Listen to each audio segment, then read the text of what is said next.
Meus irmãos, nós estamos chegando na reta final, vamos assim dizer, dos estudos que iniciamos já há alguns meses, podemos falar assim, relacionados à doutrina da salvação. Então hoje nós teremos o penúltimo capítulo e, se Deus assim permitir, na próxima semana fecharemos toda essa série de estudos que resumem todo o processo da nossa salvação. Então vamos abrir as nossas Bíblias na primeira carta do apóstolo Pedro, capítulo 1, e vamos ler o texto que nós encontramos do versículo 3 até o versículo 5. 1 de Pedro, capítulo 1, versículos 3 até o versículo 5. Assentados mesmos, como os irmãos se encontram, vamos fazer a leitura desse trecho. 1 de Pedro 1, versículos 3 até o versículo número 5.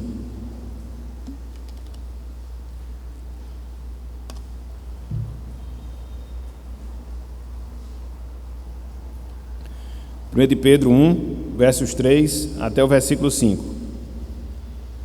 Irmãos, amigos, diz-nos o seguinte, a palavra do Senhor: Bendito o Deus e Pai de nosso Senhor Jesus Cristo, que, segundo a sua muita misericórdia, nos regenerou para uma viva esperança, mediante a ressurreição de Jesus Cristo dentre os mortos, para uma herança incorruptível, sem mácula, imarcessível, reservada nos céus para vós outros, que sois guardados pelo poder de Deus, mediante a fé, para a salvação, preparada para revelar-se no último tempo.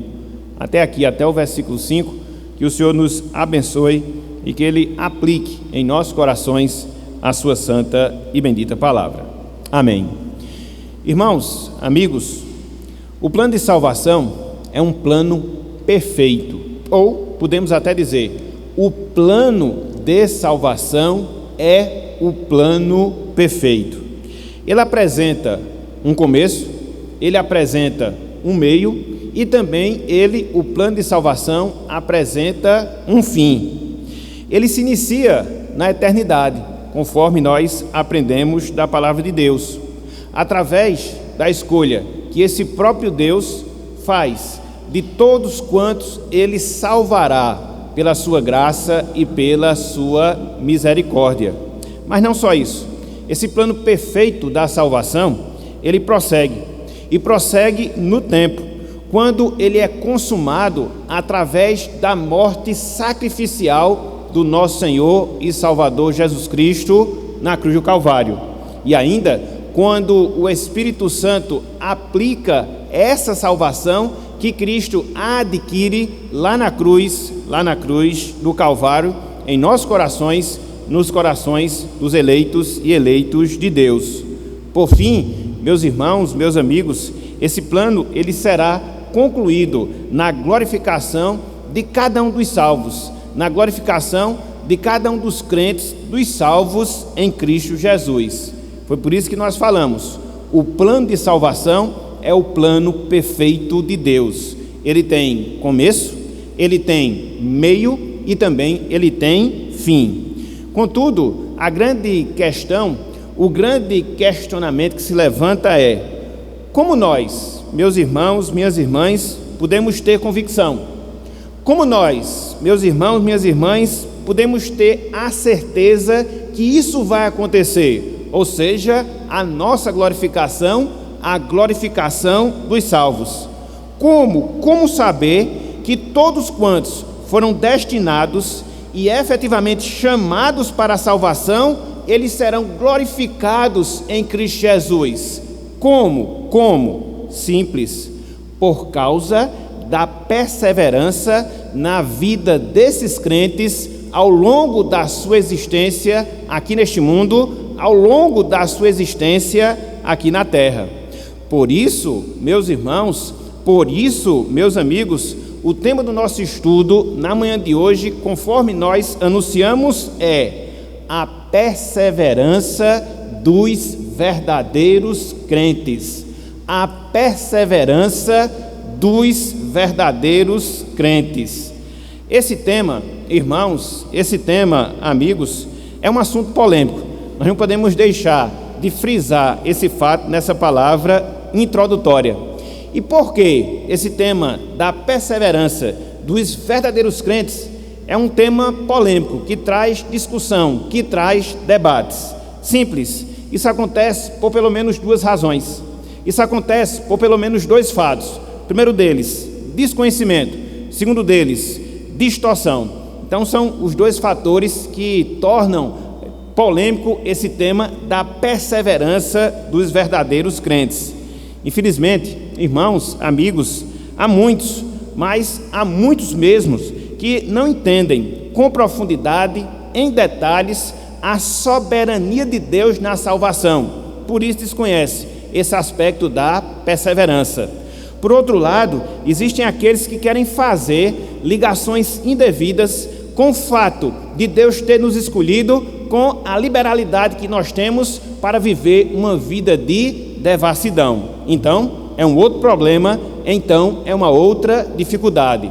Por isso, não obstante essas polêmicas, por isso, não obstante esses debates, hoje, com a graça de Deus, a gente vai trabalhar pelo menos 3 aspectos, pelo menos 3 pontos dentro desse tema: a perseverança dos verdadeiros crentes.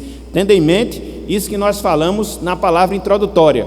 O plano de salvação de Deus, ele é perfeito, ele apresenta um início, ele apresenta um meio, ele apresenta o fim. E para que esse fim, de fato, cumpra com a razão pela qual ele foi projetado, por isso se faz necessário nós trabalharmos esse item da perseverança dos crentes ou dos verdadeiros crentes em Cristo Jesus. E aí nós podemos nos indagar: quais são então esses pontos? Quais são então esses aspectos dentro desse item do processo de salvação que merecem a nossa consideração? É o que nós iremos fazer pela graça de Deus a partir de agora.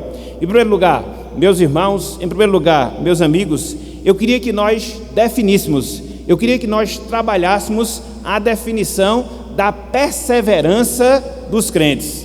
A definição da perseverança dos crentes. O que será, meus irmãos? O que será, meus amigos, que nós estamos pretendendo, que nós estamos querendo ensinar quando falamos essa expressão: perseverança dos crentes, perseverança dos salvos?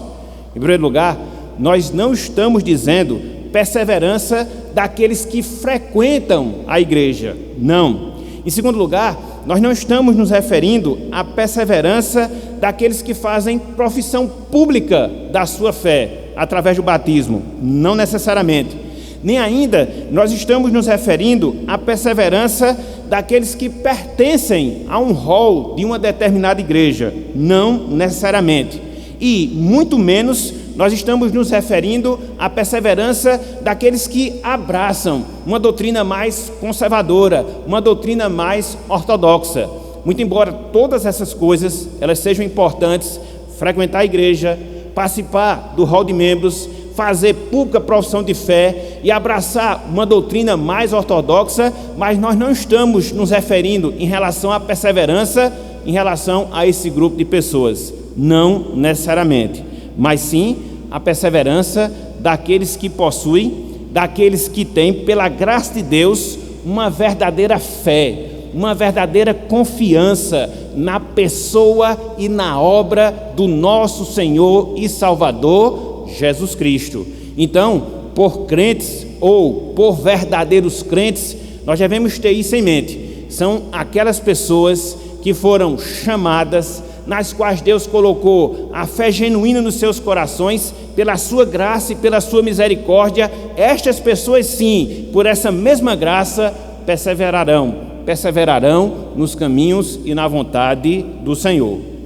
Sobre essa perseverança, a nossa confissão de fé, a confissão de fé dos congregacionais conservadores, tanto nos seus artigos 20, como também no seu artigo 22, diz o seguinte, e aqui eu vou abrir aspas para o nosso documento, para a nossa confissão de fé, ou seja, dos congregacionais conservadores. No artigo 20 da nossa confissão de fé, nós encontramos o seguinte texto: cremos que a graça irresistível de Deus é algo seguro e inabalável, que também propicia ao homem uma salvação perfeita, igualmente segura e inabalável.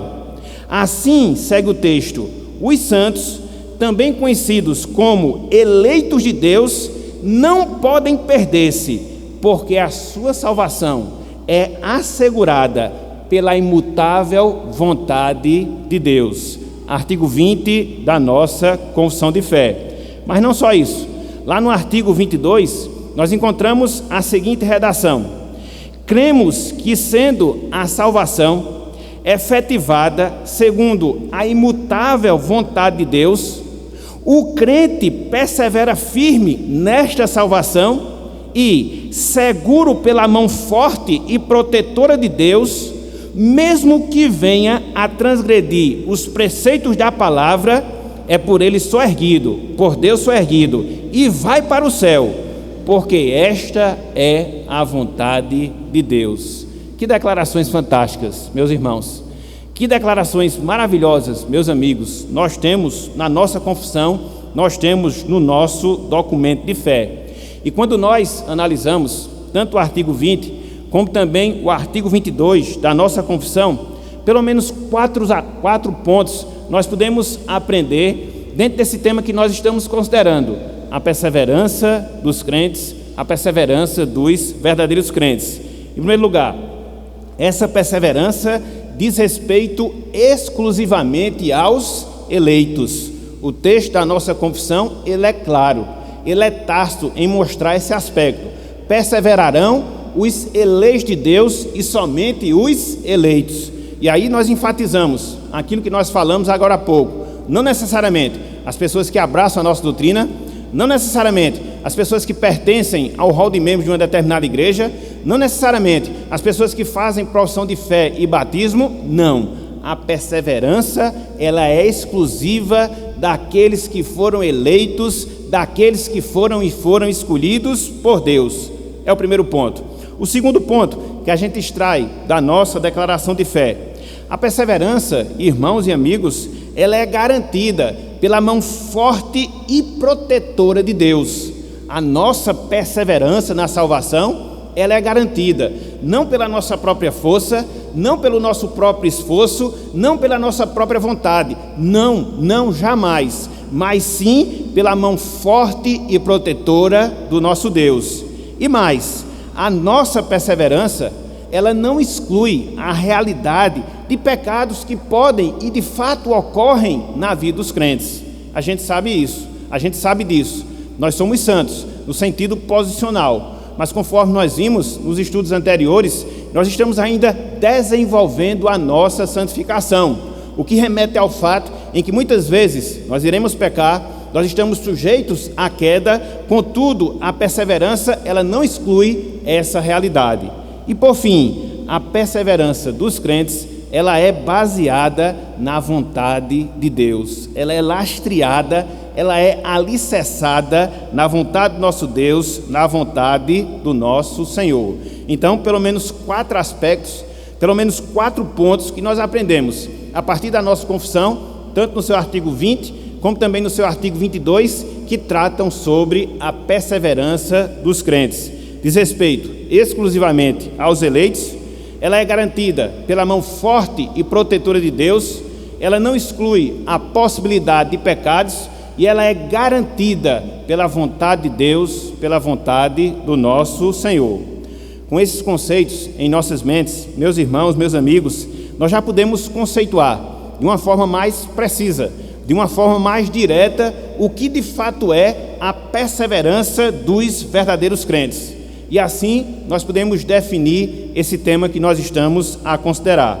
A perseverança dos verdadeiros crentes é a ação contínua do Espírito Santo no salvo, através da qual a graça divina que foi implantada na salvação tem prosseguimento até a sua glorificação. Eu vou repetir: a ação contínua do Espírito Santo no salvo, através da qual a graça divina que foi implantada na salvação tem prosseguimento até a sua glorificação.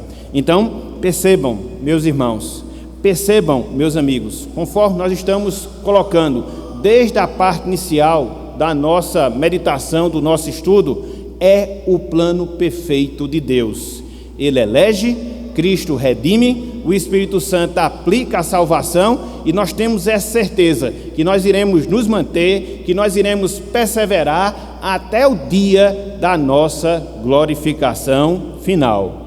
Dessa forma, nós já aprendemos que a perseverança, ela está intimamente ligada ao processo da nossa salvação e que ela é experimentada apenas e exclusivamente para os salvos, apenas e exclusivamente para aquelas pessoas que verdadeiramente foram convertidas, que verdadeiramente se arrependeram de seus pecados, que verdadeiramente elas foram regeneradas.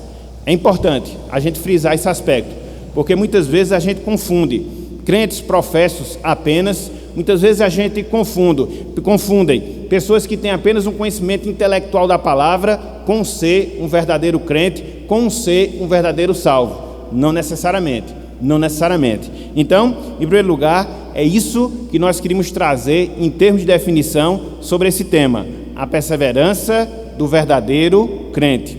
Em segundo lugar, meus irmãos, meus amigos, eu queria que nós comprovássemos biblicamente a perseverança dos crentes.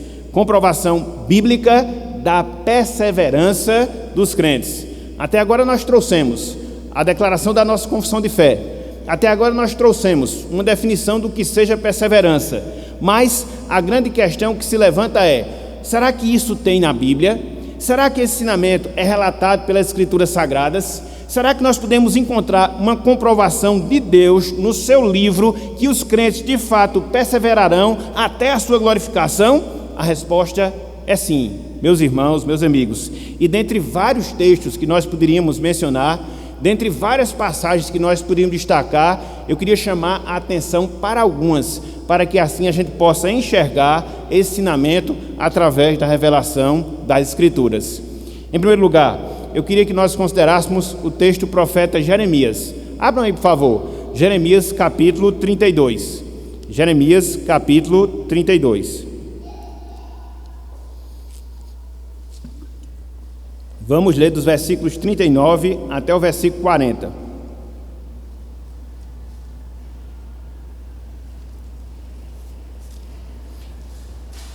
Jeremias 32, versículos 39 até o versículo de número 40. Veja se nós aqui não temos esse ensinamento da nossa perseverança até a nossa glorificação, até a consumação em si da nossa salvação. Profetizado por Jeremias, versos 39 e também versículo de número 40. Diz o seguinte a palavra do Senhor: Dar-lhe-eis um só coração e um só caminho, para que me temam todos os dias, para seu bem e bem de seus filhos. Versículo 40. Farei com eles aliança eterna, segundo a qual não deixarei de lhes fazer o bem, e porei o meu temor no seu coração, para que nunca se apartem de mim. Quando nós olhamos tanto o verso 39, como também o versículo número 40, nós observamos o relato de bênçãos futuras que Jeremias, ele aqui profetiza e que estão diretamente relacionadas ao povo de Deus, diretamente relacionadas ao povo da aliança. E quando nós consideramos essa bênção aqui relatada por Jeremias, nós observamos os benefícios duradouros, permanentes, que essa aliança, que esse pacto com Deus, ele gera em nós, que compomos o seu povo, em nós que fizemos com ele esse pacto, essa aliança. No versículo 39, é dito que nós iremos temer a Deus todos os dias. Não são em alguns dias, não é na maioria dos nossos dias, mas aqui há uma promessa, segundo nós temos no versículo 39, que todos os dias da nossa vida nós iremos temer a Deus. Quando nós adiantamos, versículo número 40, nos é dito aqui que Deus fará conosco uma aliança, que não é uma aliança temporária, mas conforme nós temos aqui na palavra, é uma aliança eterna. E o que é uma aliança? É um pacto feito em duas partes, mediante o qual há um relacionamento desenvolvido e mantido. Então, essa é a promessa que Deus também nos faz, de firmar esse pacto, de firmar essa aliança conosco, não temporariamente, não provisoriamente, mas conforme nós temos aqui, é um pacto, é uma aliança eterna, vai durar enquanto o tempo existir e por toda a eternidade. E ainda, no versículo do número 40, nos é dito que nós nunca nos apartaremos de Deus, nunca nos apartaremos do Senhor, nunca. Então, quando você observa essas expressões que nós encontramos aqui, verso 39, versículo 40, o que é que nós aprendemos? Dessa bênção do relacionamento permanente que nós temos com Deus, que vai durar toda essa vida, consequentemente vai nos conduzir à eternidade. E o que é isso, senão perseverança? E o que é isso, senão a certeza que Deus nos faz, na sua palavra, ao seu povo, que nós estaremos sempre com Ele, que nós manteremos sempre comunhão com Ele, que nós nunca nos apartaremos dEle. É a perseverança, meus irmãos, é a perseverança, minhas irmãs, que nós estamos a desenvolver ao longo da nossa existência e que vai ser consumada na eternidade. Então, veja, Jeremias, isso desde o Antigo Testamento, já fazia essa promessa, já destacava esse fato, dessa perseverança que os verdadeiros salvos, eles efetivarão ao longo da sua vida aqui na terra. Outros textos nós teríamos no Antigo Testamento para relatarmos o mesmo fato. Contudo, nós vamos prosseguir, no caso, no Novo Testamento, e vamos nos ater a outros versos que também nos ensinam a mesma verdade. Abram, por favor, Evangelho de João, capítulo 5, versículo 24. Evangelho de João, capítulo 5, versículo 24.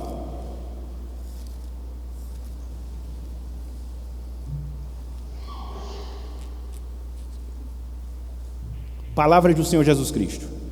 Veja o que ele nos diz aqui, ó. Em verdade vos digo, quem ouve a minha palavra e crê naquele que me enviou, preste atenção a esse fato, tem a vida eterna, não entra em juízo, mas passou da morte para a vida. Aqui Cristo está descrevendo uma determinada categoria de pessoas que se caracterizam por algumas posturas que têm em relação a Jesus Cristo.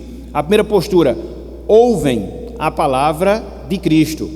Depois, creem nessa palavra, têm fé nessa palavra. Então, essas pessoas que ouvem, que crê nessa palavra de Cristo, elas têm a certeza, através das palavras do próprio Salvador, que elas têm a vida eterna. Elas não terão, mas elas têm. É algo concreto, é algo verdadeiro, é algo inabalável, inclusive com a promessa do próprio Cristo que nós jamais iremos cair em juízo.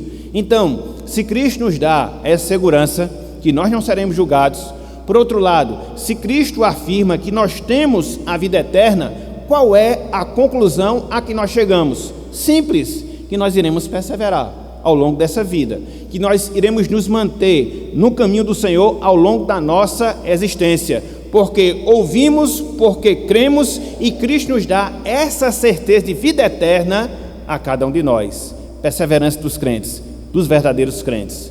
Mas não só isso, vamos andar um pouco mais. Evangelho de João, capítulo 10, texto também muito conhecido nosso, versículos 28 e também o versículo de número 29.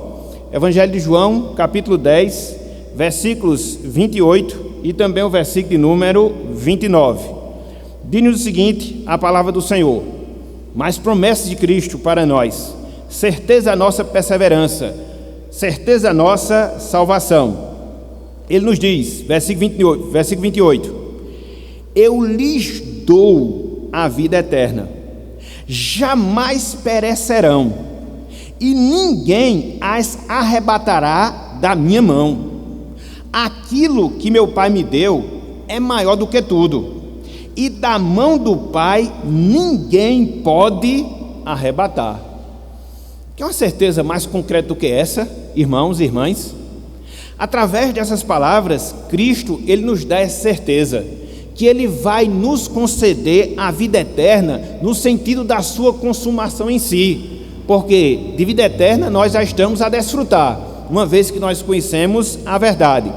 Além dessa afirmação, proferida pelo próprio Cristo, que nos dará essa vida eterna, Ele vai adiante e mostra que jamais nós pereceremos, jamais nós nos desviaremos definitivamente da sua palavra, e mostra através desse ensinamento que ninguém nos arrebatará das suas mãos. Isso acontece porque Deus nos deu em Cristo Jesus. Isso acontece porque Deus nos destinou à vida eterna e entregou as nossas almas para que Cristo pudesse redimi-las na cruz, e Ele efetivamente o fez. Por isso, ninguém, absolutamente ninguém, pode nos tirar das mãos de Cristo. Não existe tentação, não existe mundo, não existe investido do diabo ou quaisquer outras coisas que nos afaste das mãos de Cristo. Estamos seguros, estamos permanentes, estamos sendo protegidos por Cristo ao longo de toda a nossa vida aqui na terra. Que coisa fantástica, que coisa maravilhosa, ensinada de maneira muito prática a partir das palavras do Senhor Jesus Cristo. Então, Evangelho de João. Mas vamos prosseguir, Romanos capítulo 8. Via de regra a gente sempre cita esse texto, e eu queria relê-lo hoje e considerar aqui alguns pontos para que a gente possa amarrar, no sentido positivo da palavra, tudo isso que nós estamos a colocar. Romanos capítulo 8, versículos 29 e também o versículo número 30. Romanos 8, 29 até o versículo número 30. Diz o seguinte, a palavra do Senhor. Romanos 8, 29 e também o versículo 30. Sabemos que todas as coisas cooperam para o bem daqueles que amam a Deus, daqueles que são chamados segundo o seu propósito. Porquanto, aos que de antemão conheceu, também os predestinou para serem conformes à imagem de seu Filho, a fim de que ele seja o primogênito entre muitos irmãos. Verso 30. E aos que predestinou, a esses também chamou. E aos que chamou, a esses também justificou. E aos que justificou, a esses também glorificou. Aqui Paulo descreve pelo menos 4 atitudes que Deus ele teve em relação aos seus salvos. Em primeiro lugar, conforme nós vemos, Deus aqui nos predestinou desde toda a eternidade, nos separou para a sua salvação em si. Mas não só isso, o apóstolo Paulo disse que Deus ele nos chamou. Aqui, conforme nós já vimos em estudos anteriores, diz respeito à chamada eficaz, aquela chamada especial que o Espírito Santo faz ao nosso coração mediante a pregação do Evangelho. Esse fato também se deu na nossa vida. Ato contínuo, Paulo mostra aqui que Deus ele nos justificou, ou seja, ele declarou a nossa inocência, ele consumou o perdão de todos os nossos pecados, e como resultado da sua escolha, predestinação, como resultado do seu chamado, conversão, como resultado do perdão dos nossos pecados, justificação, qual a certeza que ele nos dá? Que nós seremos glorificados. É interessante que a palavra diz aqui, glorificou. Ela não diz que nós seremos glorificados, mas ela já trata isso como uma certeza. Ela já trata isso como um fato. Então, o que é que nós observamos? 1, 2, 3, 4. 4 atitudes, 4 ações de Deus em relação ao seu povo. Predestina, chama, justifica e glorifica. E cada uma dessas ações, elas estão entrelaçadas, onde uma naturalmente chama a existência da outra. E o que é que vai garantir que aqueles que foram predestinados, aqueles que foram chamados, aqueles que foram justificados, serão glorificados? A perseverança, a insistência, a permanência nos caminhos de Deus, nos caminhos do Senhor. Então, nós temos, a partir desse ensino do apóstolo Paulo, mais uma confirmação, mais uma evidência bíblica da nossa perseverança. Se nós fomos escolhidos, se nós fomos chamados, se nós fomos justificados, podemos ter certeza de uma coisa, meus irmãos, minhas irmãs: nós seremos glorificados. Na verdade, na mente de Deus, nós já estamos glorificados. O fato é que essa glorificação ainda vai se efetivar nas nossas vidas, mas dentro do plano, dentro do projeto que Deus estruturou desde toda a eternidade, ele já está consumado. É certo, é algo concreto, é um fato que não vai ser jamais alterado. Então, mais um texto que mostra essa realidade. Mas não só isso, vamos para Efésios. Abram aí, por favor, Efésios capítulo 1, versículos 13 e 14. Depois a gente vai ler o versículo 30 do capítulo 4, mas vamos por sequência. Efésios capítulo 1, versículos 13 e 14.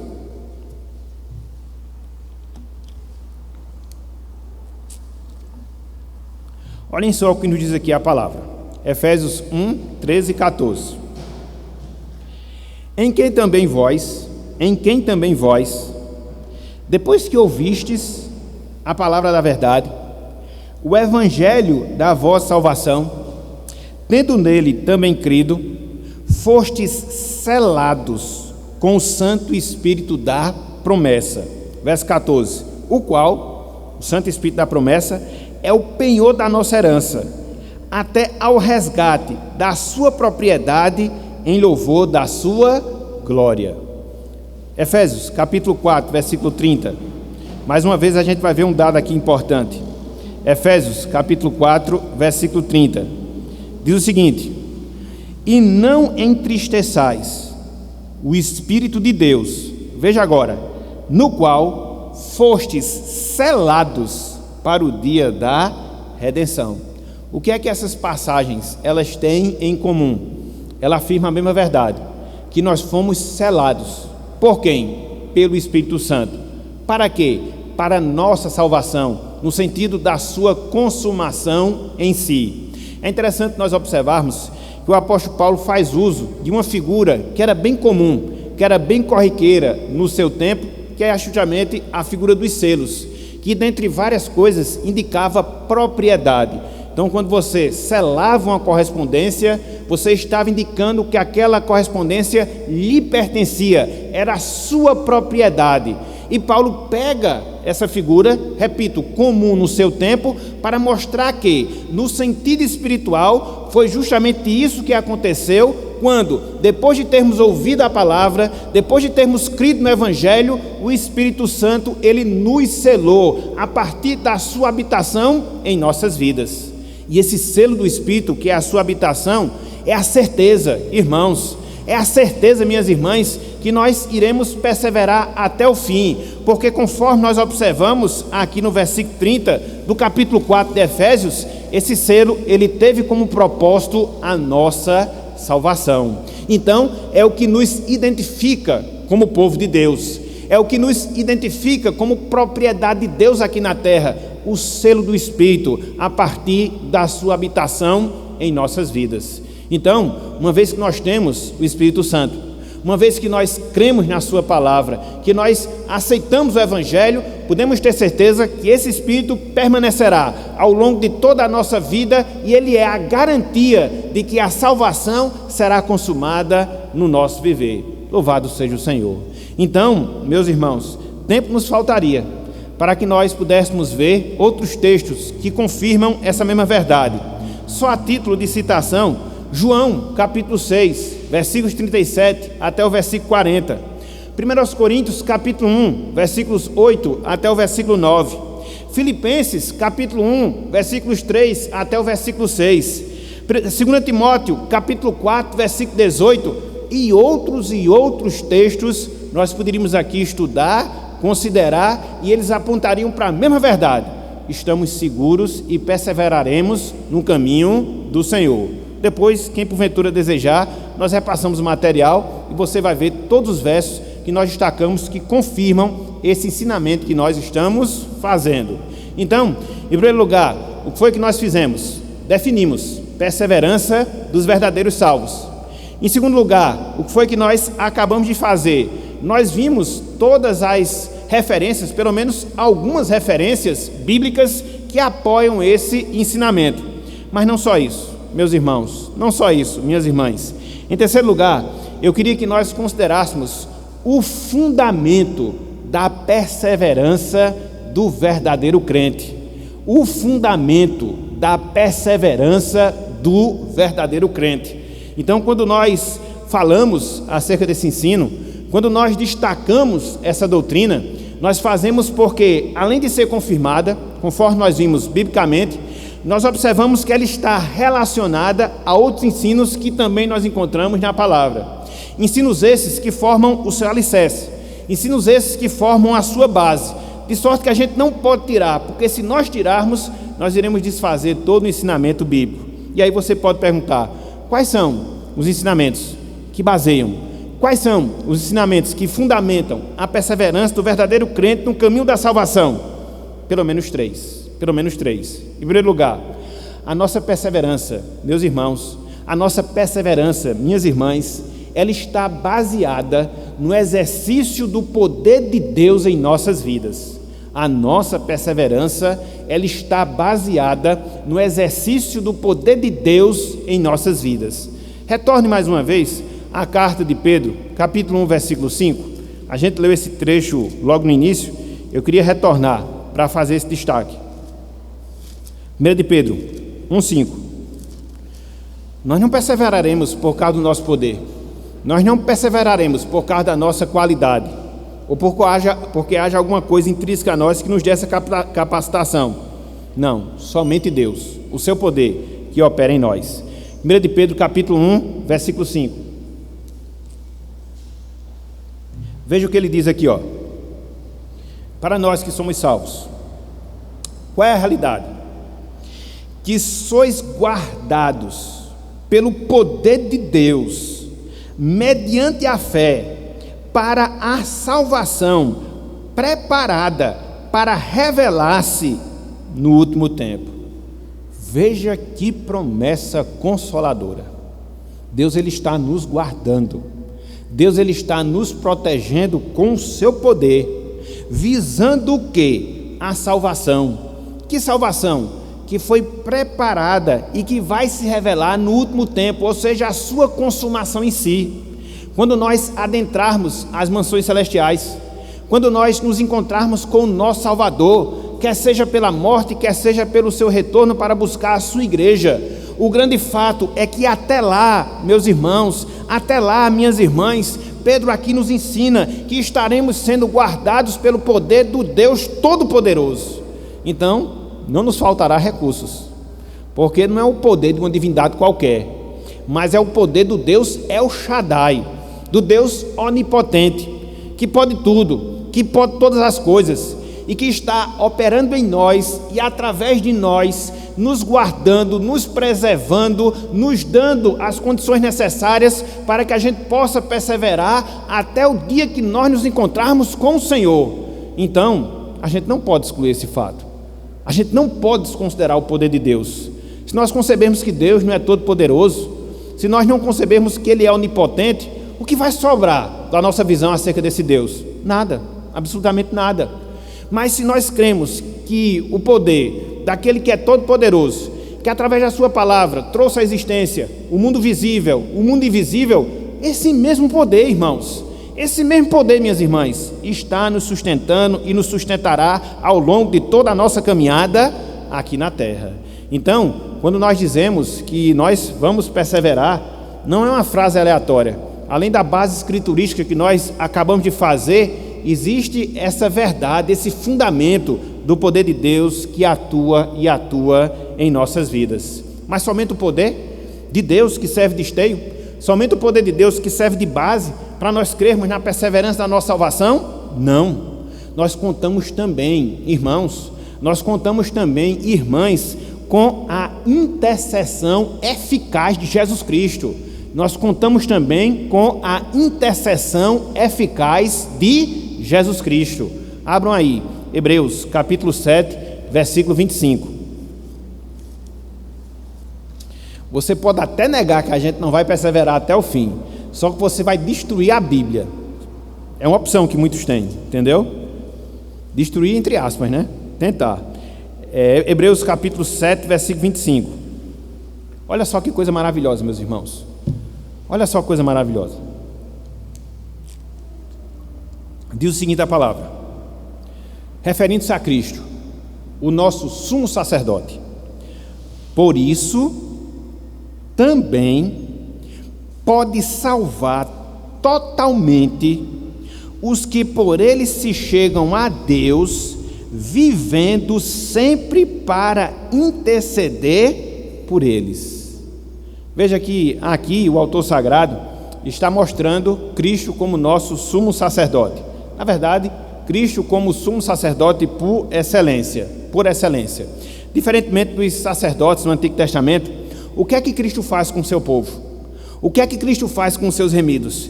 Ele salva completamente.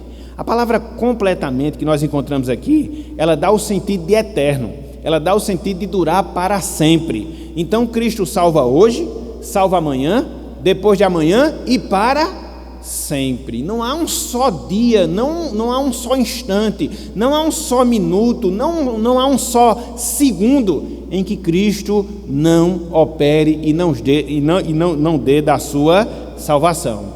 Então, a gente fica a se perguntar, mas por que Cristo salva completamente? No sentido de todos os dias? Simples, o texto mostra, porque Cristo continuamente, ele intercede pelo seu povo. É o que a gente vê justamente no finalzinho do versículo 25, vivendo sempre para interceder por ele. Então veja que aqui nesse trecho, nós observamos as duas coisas unidas, as duas coisas juntas. A primeira delas, a capacidade que Cristo tem de salvar por todos os nossos dias aqueles que por ele se chegam a Deus. E por que isso acontece? Porque todos os dias Cristo ele vive a interceder pelo seu povo. É a dedução lógica a que chega aqui o autor sagrado. Por quem Cristo intercede? Podemos ter certeza de uma coisa: Cristo salvará. Por quem Cristo intercede? Podemos ter certeza de uma coisa: essas pessoas perseverarão com toda a certeza, com toda a verdade. Por quê? Porque quando nós olhamos, meus irmãos, meus amigos, algumas características da intercessão de Cristo, essa é a conclusão a que nós iremos chegar. Vamos ver pelo menos três maneiras como Cristo intercede por nós. E aqui não esqueça o que nós estamos defendendo. Cristo salva porque ele intercede. Intercede continuamente, todos os dias. E como é que Cristo intercede por nós? Em primeiro lugar, Cristo intercede pelo perdão dos nossos pecados. Veja o que diz 1 João, capítulo 2, versículo 1. 1 João, capítulo 2, versículo 1. Como nós pecamos todos os dias, Cristo intercede por nós todos os dias, clamando a Deus pelo perdão dos nossos pecados. Olha só o que João escreve aqui, ó. Filhinhos meus, estas coisas vos escrevo para que não pequeis. Se todavia alguém pecar, temos advogado junto ao Pai, Jesus Cristo, o justo. Então, o nosso advogado é Cristo. E ele entra em ação para nos defender quando nós pecamos. E uma vez que ele intercede por nós e adquire o perdão pelos nossos pecados, se é o pecado que nos impede de obter a salvação, podemos ter certeza que esse problema está resolvido, porque continuamente Cristo ele está intercedendo por nós. Vamos pecar, foi aquilo que nós já falamos em estudos anteriores. Nós não somos ainda perfeitos no sentido absoluto da palavra, mas quando o pecado se der, quando ele ocorrer, podemos ter certeza de uma coisa: temos um advogado verdadeiro, fiel, justo, que vai pleitear diante de Deus pelo nosso perdão, vai pleitear diante de Deus pela purificação dos nossos pecados. Mas não só isso, Cristo intercede para que continuamente nós sejamos santificados na sua palavra. Qual foi a oração que Cristo fez pelo seu povo lá em João, na oração sacerdotal, capítulo 17, versículo 17? Isso aqui todos nós sabemos, de cor e salteado. João 17, 17. Cristo orou em nosso favor: Pai, santifica-os na verdade, a tua palavra é a verdade. Então, continuamente, todos os dias, Cristo intercede por nós para que nós possamos nos santificar através da sua palavra, através da palavra de Deus. Então veja, você tem a intercessão de Cristo quando você peca. Você tem a intercessão de Cristo para que você venha a ser santificado pela palavra. Por fim, você tem a intercessão de Cristo para que você possa estar na presença de Deus. João 17, 24. Olha só o que ele fala. João 17, 24. Na verdade, olhem só aqui o que ele ora. Pai, a minha vontade é que, onde eu estou, estejam também comigo os que me deste, para que vejam a minha glória, que me conferiste, porque me amaste antes da fundação do mundo. Qual o desejo de Cristo aqui? Onde ele esteja, esteja também os seus discípulos.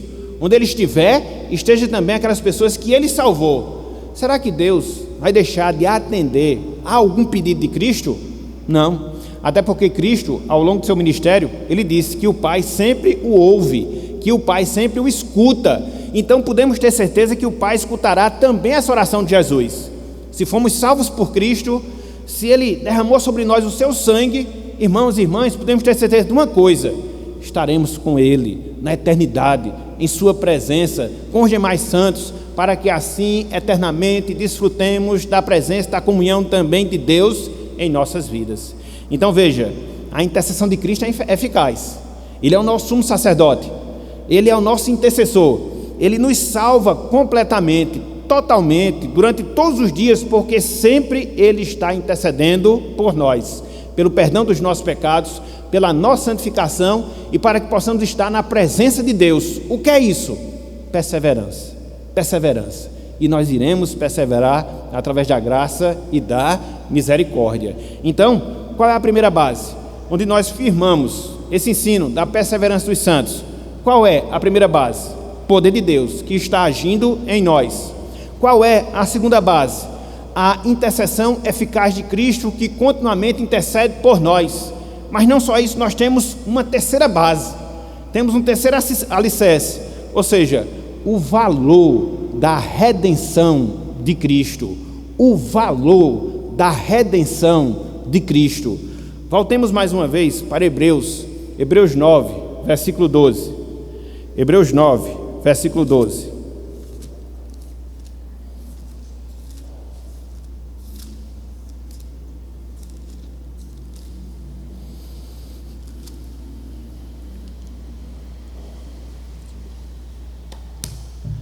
Veja o que ele diz aqui, mais uma vez contrastando a eficácia da obra de Cristo, aqui no caso, com os sacrifícios que existiam no Antigo Testamento. A gente pode até ler o versículo 11 e o versículo 12, mas eu queria chamar a atenção especificamente para o versículo 12. Versículo 11. Quando, porém, veio Cristo como sumo sacerdote dos bens já realizados, mediante o maior e mais perfeito tabernáculo, não feito por mãos, quer dizer, não desta criação. Agora, verso 12. Não por meio de sangue de bodes e de bezerros, veja, mas pelo seu próprio sangue, entrou no santo dos santos, veja, uma vez por todas, tendo obtido eterna redenção. O valor da redenção de Cristo, diferentemente do que acontecia no Antigo Testamento, quando o sangue de animais era introduzido no Santo dos Santos, uma vez por ano, para expiar o pecado do povo. Cristo fez isso através do seu próprio sacrifício. Eu sempre gosto de dizer que Cristo ele é o sacerdote Cristo sempre é o sacerdote por excelência. Ele é o sacerdote porque ele entrega a sua oferta. E ele, na verdade, é a própria oferta. Porque no Antigo Testamento havia os sacerdotes, mas para que eles pudessem comparecer na presença de Deus, eles teriam que obrigatoriamente levar alguma oferta, algum animal. Cristo, ele é o sacerdote e ele é a oferta. Ele se apresenta diante de Deus e ele mesmo é o sacrifício. E aqui o autor sagrado diz que ele fez isso uma vez por todas. Não há necessidade de repetição, não há necessidade de se fazer novamente os sacrifícios, porque o autor sagrado complementa: tendo obtido eterna redenção, uma redenção sem fim.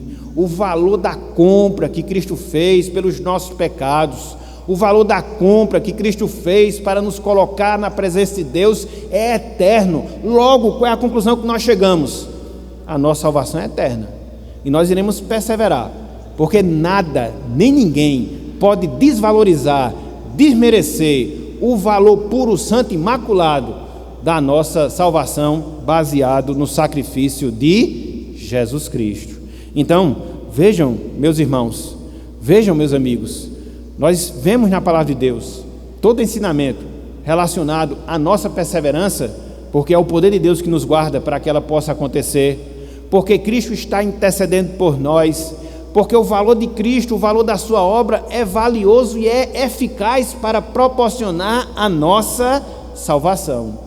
Se a gente desconsidera essas coisas, poder de Deus, intercessão de Cristo, também o valor da sua obra, nós estaremos desfazendo de todos os ensinamentos e pervertendo tudo aquilo que a palavra de Deus ela nos ensina. Então, é aqui, pelo menos nessas 3 bases, que nós fundamentamos o ensino que nós estamos fazendo sobre a perseverança dos verdadeiros crentes. Então, nessa manhã de hoje, a gente viu 3 pontos relacionados à perseverança que eu, você, todos nós, que temos uma fé genuína, que temos uma fé verdadeira, vamos desenvolver ao longo da nossa vida aqui na terra. Definimos o que é essa perseverança, mostramos biblicamente por que ela é real e verdadeira e fundamentamos através de algumas outras doutrinas, de alguns outros ensinos. E agora, meus irmãos, queríamos nos encaminhar para a conclusão e as aplicações finais do nosso estudo na manhã de hoje. Em primeiro lugar, concluindo, o que é que nós podemos dizer? O que é que nós podemos falar? Que Deus, Ele não faz nada imperfeito. Deus, Ele não faz nada imperfeito. E se chocaria com o ensino das Escrituras que testificam um Deus que é perfeito, não só no seu caráter, mas um Deus que é perfeito também nas suas obras. Deus ele é a perfeição em absoluto, não só por causa do seu ser, mas também por aquilo que Ele faz, por aquilo que Ele realiza. Em relação às suas obras, o que é que nós enxergamos? Que a salvação é um exemplo bíblico, é um exemplo vivo da perfeição da obra de Deus ou das obras do Senhor. Logo, não há espaço para uma salvação incerta, para uma salvação insegura, que depende em última instância do poder ou da capacidade do ser humano. Não, jamais. Não há esse espaço. Não há esse espaço. E através de tudo que nós vimos, fica muito claro essa conclusão a que nós devemos chegar. Deus é perfeito na sua pessoa, na sua obra, e o projeto da nossa salvação é um exemplo muito claro da perfeição das obras de Deus. Algo seguro, algo certo, porque é Deus quem está fazendo, porque foi Deus quem o elaborou e será Deus que irá consumá-lo para a glória do seu nome. Por isso, meus irmãos, por isso, minhas irmãs, o que é que nós devemos entender? Que Deus, Ele vai concluir esse plano em nossas vidas. Veja o que Paulo fala lá em Filipenses, capítulo 1, versículo 6. Abram, por favor. Filipenses, capítulo 1, versículo 6.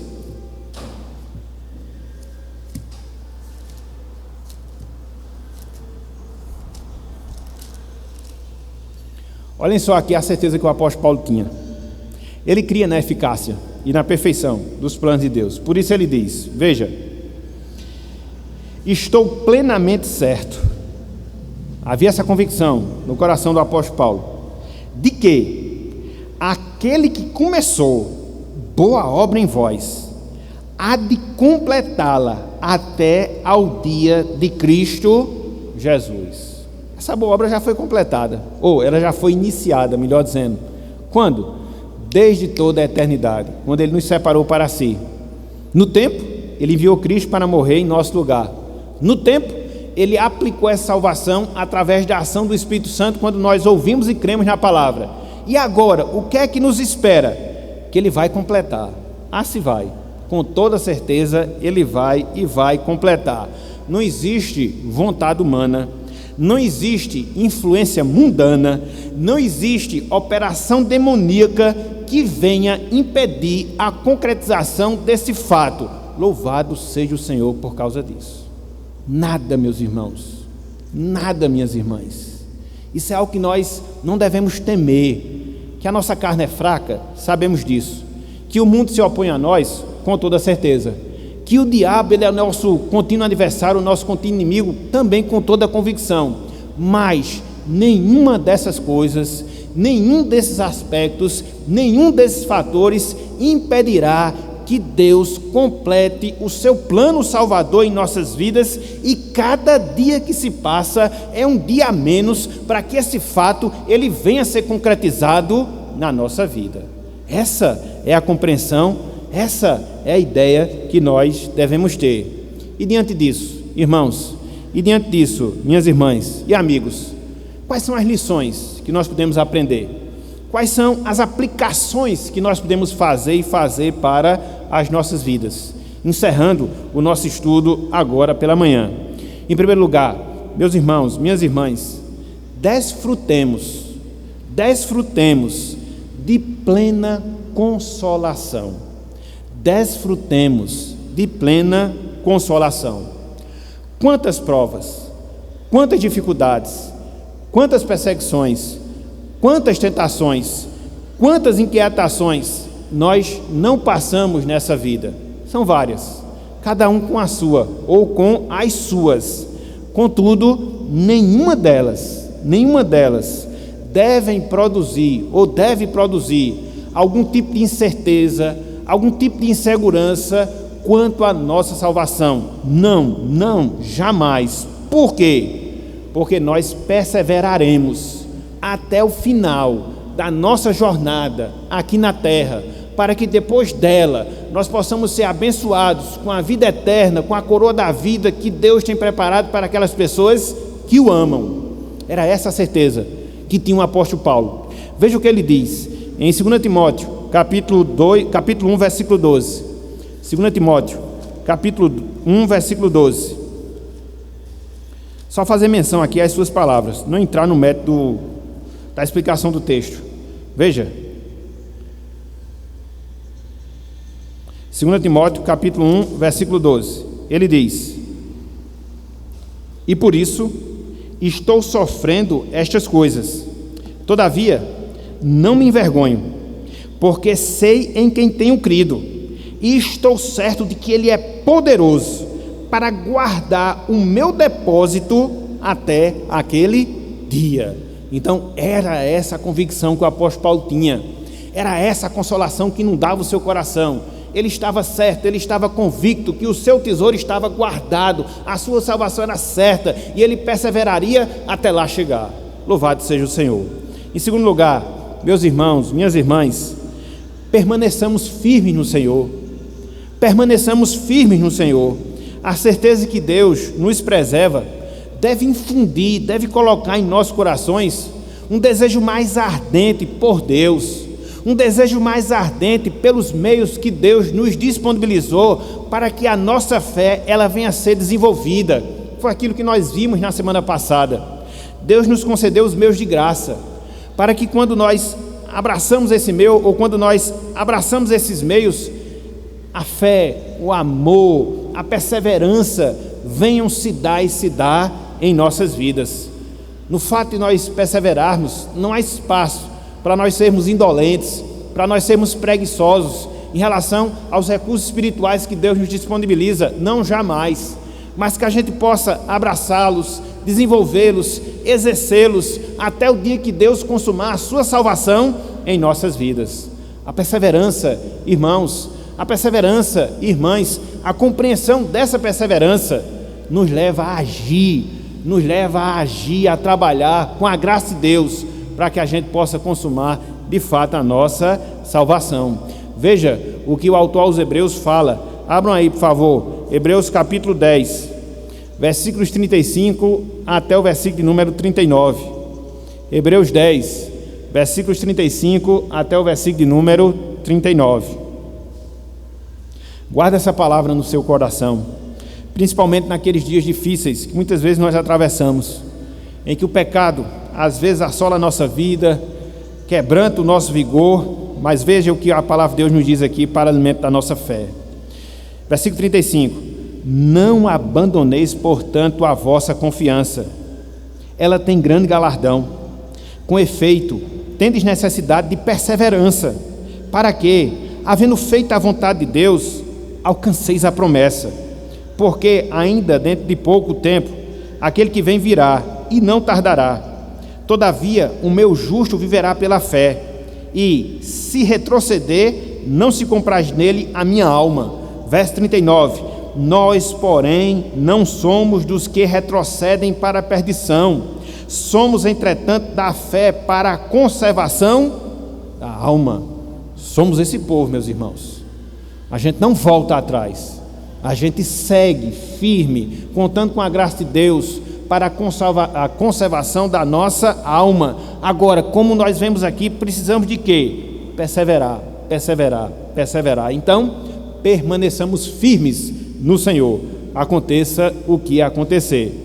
E àqueles amigos, aquelas amigas que nos assistem, fica também uma lição e uma aplicação para vocês. Ou seja, entreguem-se a Cristo, porque essa é a grande necessidade que você tem na sua vida, necessidade de salvação. É a partir da experiência dessa salvação que você vai experimentar a perseverança para o seu encontro definitivo com o Senhor. Então, volte-se para Ele em Cristo Jesus. Reconheça Cristo como seu Senhor, reconheça Cristo como seu Salvador, clame pela sua misericórdia, para que a sua salvação se revele em sua vida, e a partir desse instante, Deus possa infundir no seu coração a disposição necessária para que você possa permanecer nesse caminho até encontrar-se com o Senhor. Essa é a lição, esse é o desejo, na verdade, que nós temos para cada um de vocês, para que vocês possam desfrutar de vida eterna, não só na presente existência, através do conhecimento de Cristo, mas que vocês possam desfrutar de vida eterna na eternidade propriamente dito, e assim você possa, de fato, desfrutar da presença de Deus, da presença do Senhor em sua vida. Portanto, meus irmãos, meus amigos, que Deus nos abençoe, que Ele aplique a sua palavra em nossos corações e que Ele nos faça cada vez mais perseverar para a honra e para a glória do seu santo e excelso nome. Amém.